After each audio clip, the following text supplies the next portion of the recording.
Olá, amados, tudo bem? Vamos estudar? Essa semana nós vamos ter um tema muito interessante para nós nos desenvolver, que é os símbolos do Espírito Santo. Que bom estudar sobre isso, não é verdade?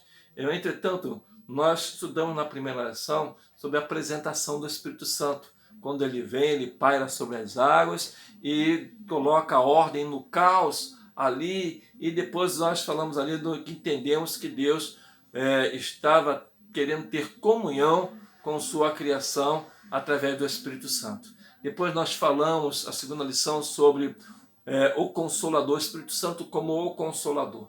Jesus apresentando aos discípulos um outro como ele, da mesma natureza dele, é o Espírito Santo, o Paráclito, o advogado, aquele que estaria do nosso lado, nos ajudando, né? O ruach de Deus, o pneuma de Deus, o vento forte que Deus colocou para estar conosco. E falando em vento forte, é verdade. Então, o primeiro símbolo que nós vamos falar a respeito desse estudo é sobre o vento, né? A respiração, o pneuma, o ruach, que significa respiração forte, é muito usado, né? O Espírito Santo age como poder de um vento forte. O homem não consegue, não pode resistir a esse vento muito forte, não é verdade?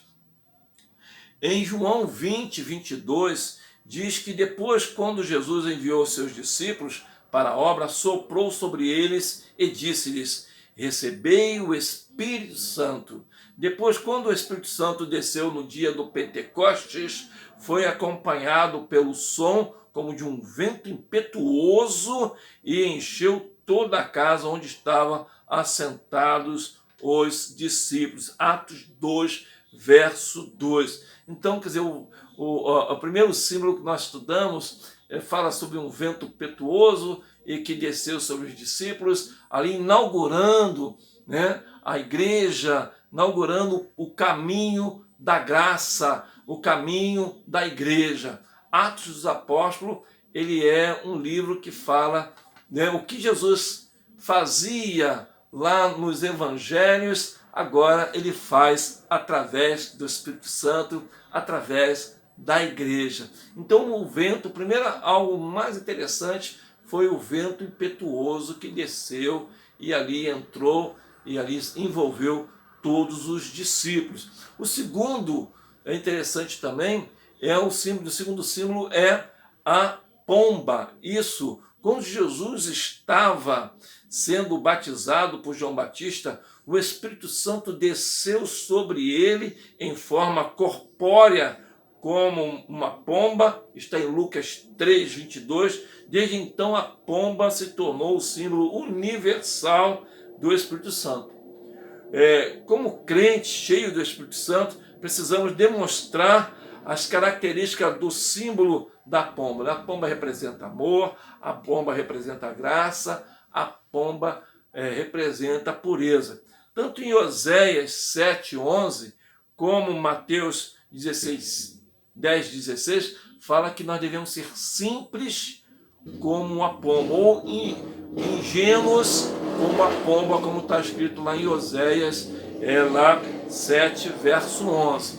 Então, tanto o vento, que tem a expressão de poder, de força, que o homem não consegue dominar, agora também precisamos ser como uma pomba, algo assim tão sensível, tão pura, algo tão sensível, tão ingênuo, algo tão transparente para que nos envolva. E o terceiro é o óleo ou o azeite, né? Jesus falou sobre a unção do Espírito Santo. O Espírito do Senhor está sobre mim, pelo que me ungiu. Está em Lucas 4, 18. Né? No Velho Testamento, o óleo era usado para ungir sacerdotes, profetas e rei. Em Atos 10, 32, olha que interessante agora, né? O Atos 10, 38 diz que Deus ungiu a Jesus de Nazaré como um Espírito Santo, o Espírito Santo e com poder. Em Hebreus 1, 9 vai dizer: por isso Deus o teu Deus te ungiu com o óleo da alegria. Que bacana, né? Não só ungiu Jesus com unção e poder, mas também em Hebreus lá, 1:9 vai dizer que também Deus nos unge com o seu óleo, né? Com o óleo da alegria. O quarto, nós vamos falar sobre o fogo. É verdade, sobre o símbolo do fogo. No dia do Pentecostes, línguas como de fogo pousaram, né, sobre cada um dos discípulos. Atos 2, 3 e 4. Também João vai dizer, João Batista disse, ele vos batizará com o Espírito Santo e fogo. Isso Lucas 3, 16 e 17. O fogo significa que o Espírito Santo tem o poder de purificar.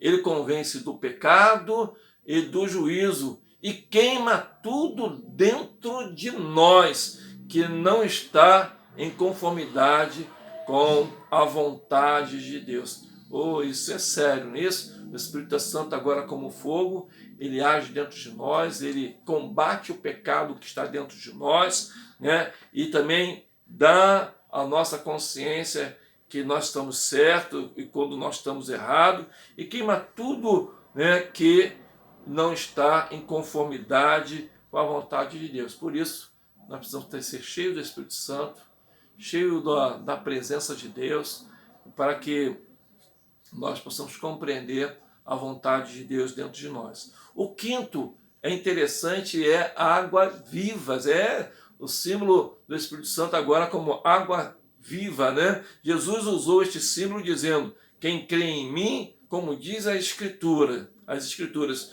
do seu interior fluirão rios de água viva. Isso, Jesus acrescenta, João, o evangelista, ele ainda acrescenta nesse texto, ele fala assim, isto ele disse, com respeito ao Espírito Santo, que haviam de receber os que creem nele, não é isso? Então os que crescem, que aquelas pessoas que recebessem Jesus, verdadeiramente receberiam o Espírito Santo em seus corações. Está em João 7, 37 a 39.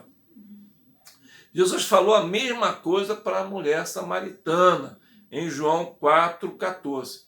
O profeta Isaías também lhe falou a mesma coisa, ele disse, derramarei água sobre o sedento, derramarei água sobre o sedento, derramarei o meu espírito. Está em Isaías 44, verso 3. E por último, algo que nos interessa muito nesse tempo é sobre o selo, né? Se tem o selo, você recebe o selo, você recebeu, já tem o selo do Espírito Santo, você tem a marca do Espírito Santo. Isso, quando cremos e recebemos Jesus como Senhor e Salvador, somos selados com o Espírito Santo para o dia da redenção. Você vai ler isso aí em Efésios 1:13, Efésios 4:30 e 2 Coríntios 1:22. O Espírito Santo fala de propriedade. Isso, Deus colocou o seu Espírito dentro do seu povo a fim de marcá-lo como sua propriedade exclusiva. E também Pedro vai falar sobre isso em 1 Pedro 2, 9 e 10, que somos ali um povo escolhido, uma nação santa, uma nação adquirida, né? Propriedade exclusiva do nosso Deus. Não é verdade? Você tem o selo do Espírito Santo quando você abriu o seu coração, quando você recebeu Jesus no seu coração, o Espírito Santo veio sobre você, ele faz morada dentro de vocês e te sela. No mundo espiritual vai dizer assim, olha, aquele ali é uma propriedade exclusiva do Senhor Jesus Cristo. E no mundo natural as pessoas vão perceber pela sua maturidade cristã, pela sua vida, né, cristã, que você tem a marca do Espírito Santo. Quando recebemos o selo do Espírito Santo, somos separados para Deus e recebemos uma marca que nos identifica como propriedade exclusiva de Deus e para isso somos seguros em Cristo Jesus. Amém? Que Deus abençoe esse estudo, que Deus abençoe a sua vida. Se aprofunda nesse estudo. e que Deus te abençoe em nome de Jesus. Até o próximo estudo.